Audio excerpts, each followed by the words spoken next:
Hello, thank you guys for coming tonight and listening to my speech.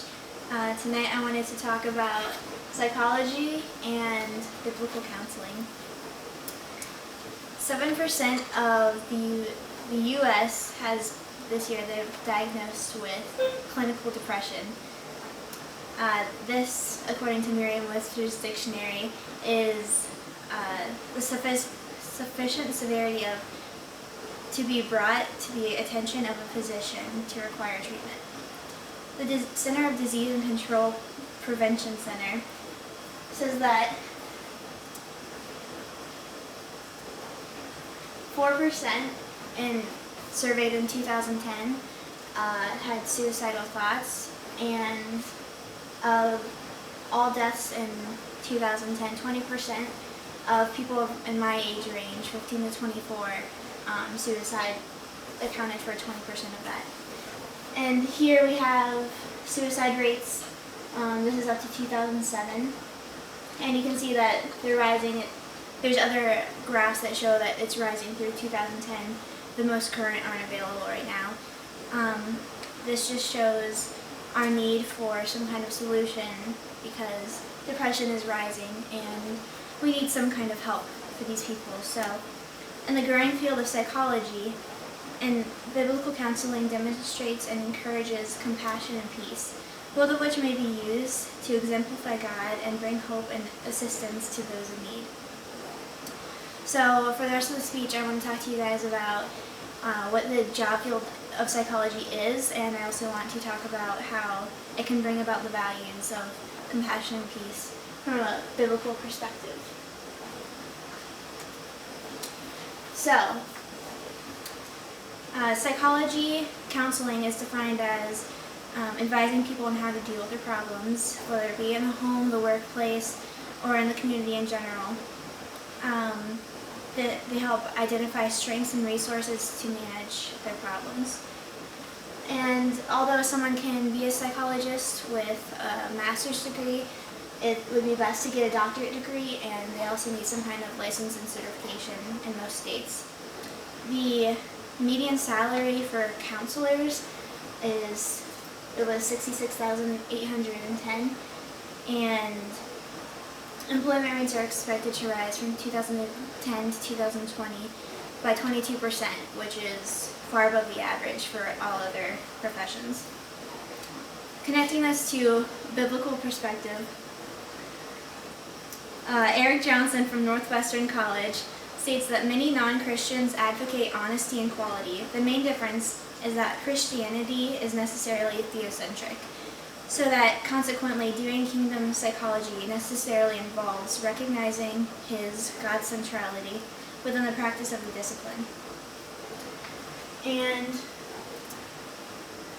Bob Kellerman has come up with the comprehensive model of biblical psychology, which focuses on the creation, the fall, and redemption of man. And this emphasizes relational, rational, logical, decision-making, and physical nature. So, that being said, we can look at the values that can be involved in psychology from a biblical perspective.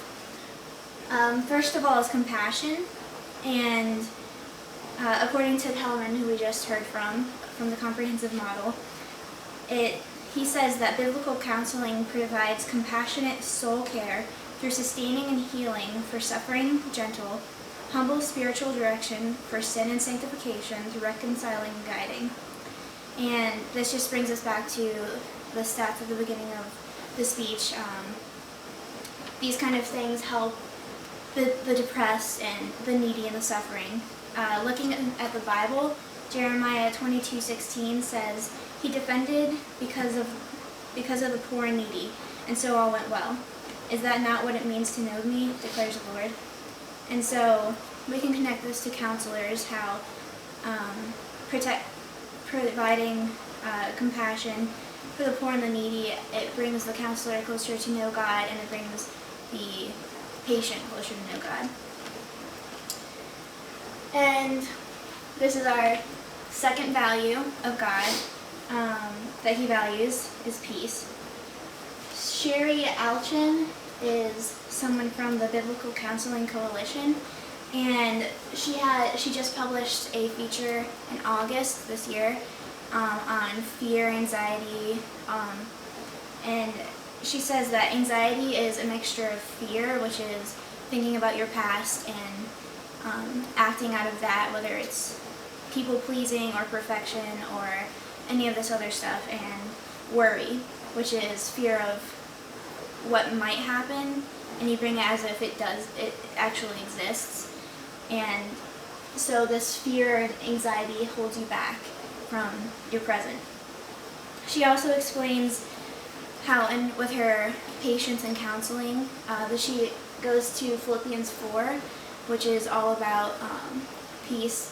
And there's a story in there of two women who are arguing, and you can look on it later if you wish. It's Philippians, and from this she brings out that through good relationships with people, she says meaning and peaceful relationships, which she says when relationships are right, there's peace, both vertically and horizontally, with God and with others.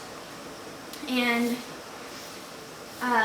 she also says that prayer, with not being selfish or self-centered with God, having the right attitude about your situation, having the right thinking about your situation, and having the right actions will help you be more peaceful and help your patient find peace.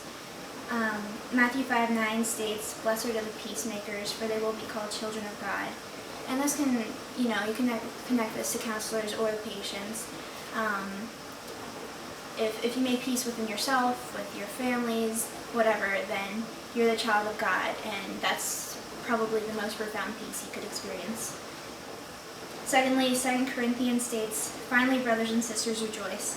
Strive for full restoration, encourage one another, be of one mind, live in peace, and the God of love and peace will be with you." So with that in mind,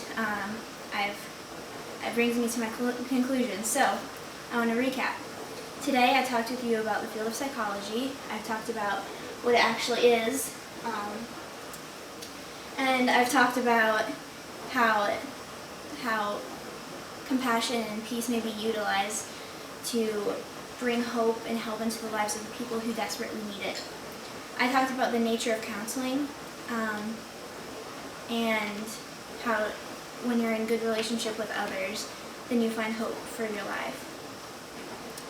I'd like to thank you so much for coming and listening to me talk tonight as we consider how the field of psychology, especially biblical counseling, can positively impact the lives of those who so desperately need it.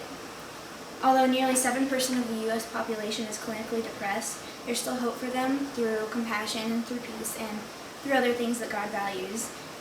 And to end, I want to leave you with one last quote from James 3, in verses 17 through 18. It says, "But the wisdom that comes from heaven is first of all pure, then peace-loving, considerate, submissive, full of mercy and good fruit, impartial and sincere. Peacemakers who sow in peace reap a harvest of righteousness." So go tonight and the rest of this week and keep in mind these valuable truths, maybe helping someone along the way.